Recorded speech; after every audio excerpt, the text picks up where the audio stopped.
Isang sanggol na mag-iisang taong gulang pa lamang po ang pinatay sa Taguig. Suspect ang mismong ama niya na nakaaway raw ng kanyang ina.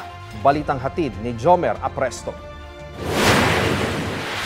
Namatay sa kamay ng kanyang sariling ama ang 11 buwang gulang na sanggol sa Taguig City. Ang ugat umano ng krimen, selos. Ayon sa pulisya, nagkaroon ng pagtatalo ang dalawa hanggang sa magkasakitan kaya umalis muna ang nanay ng sanggol. Nag-text itong lalaki doon sa babae na kapag hindi ka bumalik, papatayin ko itong bata. Makalipas ang ilang oras, nabalitaan na lang daw ng babae na patay na ang kanyang bunsong anak. Ang nangyari, tinakpan niya ng unan. After niya takpan ng unan, inupuan niya pa yung bata hanggang sa mamatay. Matapos ang krimen, nagpakamatay rin ang lalaki.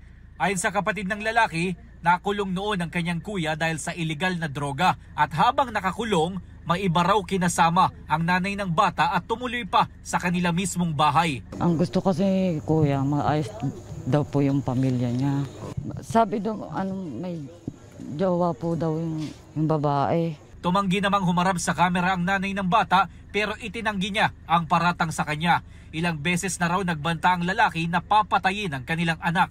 Pero hindi niya ito pinansin sa pag-aakalang hindi ito kayang gawin ng lalaki. Sa ngayon, inaalam ng pulisya kung gumamit ba ng iligal na droga ang lalaki bago mangyari ang insidente. Ayon sa barangay, nasa drug watch list nila ang lalaki.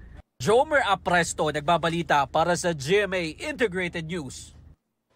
Kapuso, para sa mga maiinit na balita, mag-subscribe sa GMA Integrated News sa YouTube.